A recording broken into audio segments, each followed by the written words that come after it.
Hey, what's up guys, Cam here, and today I'm coming at you from Ubud in Bali, Indonesia.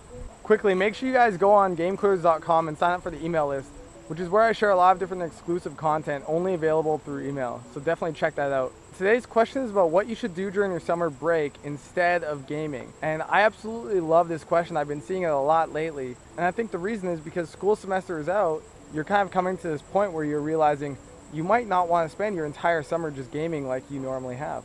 And I totally relate to this because that's exactly what I used to do. During the school year, I'd go to school, and the only time I'd have the game would be after school or on the weekends.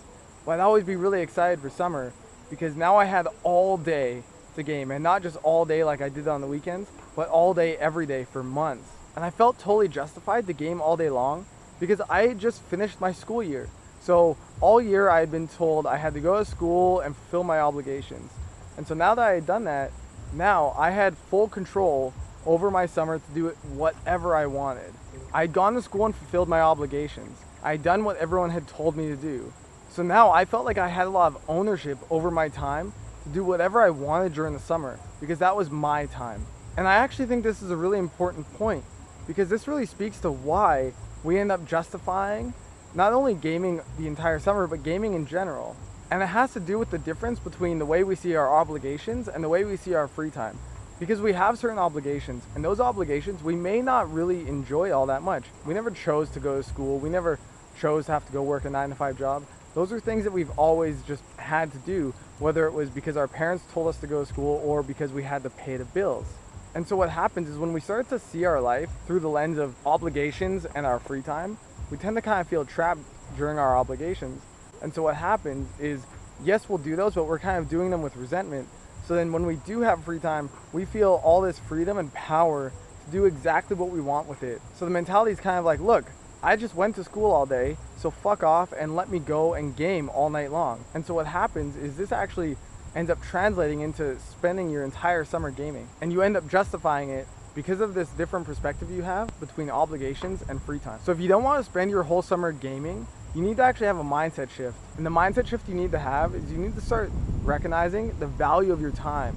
Your time and energy are your two non-renewable resources. They are things you never get back, and that makes them incredibly valuable. So the mindset shift you have to have is you need to start seeing your life through a lens of how can you invest your time instead of how can you just kill your time. And when you start recognizing that your time is super valuable, you start to see it through a lens of something that you can invest, and you move away from the mindset that your time is just there to kill. And I think when it comes to gaming, this is a really crucial point because a lot of guys justify gaming because it's a good way to kill time. And I actually think this is a super flawed mindset because your time is not something that should be killed, it's something to be invested. Now, typically, when you think about investing your time, you're automatically going to think about doing something more productive. And that's totally right. But what's really interesting is, I bet when I said do something more productive, you actually started to feel a bit of tension. And you felt that tension because you associate the phrase do something more productive as something super annoying. And I totally get it because when I was gaming and someone told me to do something more productive, I told them to fuck off. Now there are two main reasons why you think it's so annoying when someone says to do something more productive.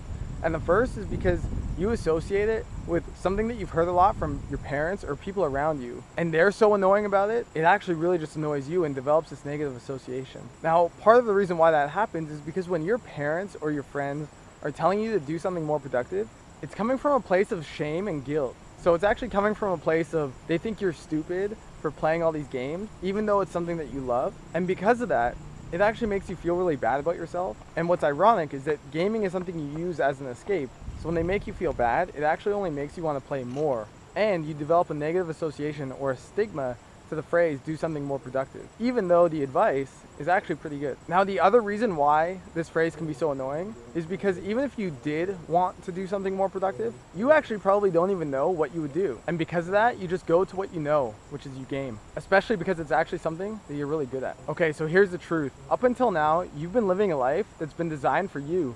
And it's not something that you have actually had much of a choice in. So you've just been going through the motions, going to school, going to work, fulfilling your obligations, and then in your free time doing whatever the fuck you want, which for you is the game. So even though you've been living a life that someone else has designed for you, it's only up to you to change that and to start designing your own life and what that means to you. Games gave you a mission, and that gave you a clear sense of purpose. So now during your summer break, you need to apply the same concept. And a great way to do this is to launch a project and design this project intentionally to help you become the person that you want to be. Now, everyone's project will be different and you get to choose that yourself, but here are a few good examples. Say in the future you want to become your own boss and work for yourself. You could use your summer to start developing a skill in making money online or in entrepreneurship. One great example comes from a website called 30 Days to X, where he actually learned how to sell t-shirts online, and in doing so developed more of his ability in entrepreneurship, which down the road could come in really handy. Another example is, say you want to learn an instrument. You could commit to 30 days from now performing at an open mic night. Or I know a lot of you guys are into programming, so you could actually design a specific project in 30 days. What are you gonna ship? What program are you gonna develop and get out there for the world? The key is to use this project to help you develop skills to become the person that you wanna be. Because it's not always about just doing the things that you want to do, but actually becoming the type of person that's capable of doing those things. In my case, I wanted to become a DJ, so I launched a podcast, and every single month I had to put out a new one. So I hope that helps, and remember, life isn't meant to just go through the motions and to kill your time. It's meant to be lived to the fullest. Now, if you want to spend your summer becoming the type of person that you really want to be, I've actually designed something called the Game Quitters Challenge, which is a 30-day challenge that consists of 30 intentional missions to help you develop certain skills I found in my experience to be incredibly valuable. These are skills like courage, discipline, tenacity, social skills, and your ability to contribute to the world. Every day you get a new mission, and each one is designed with the latest scientific research to really help you start kicking ass in life. And this is definitely my best work yet. So I hope you'll join me and a bunch of others who have already committed to doing the challenge.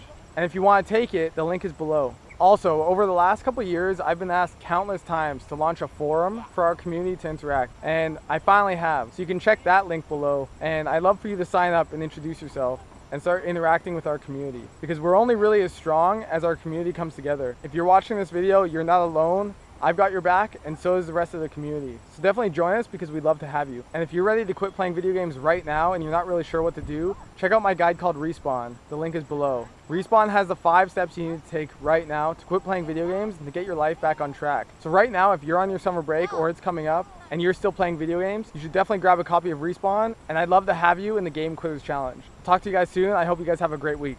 Peace.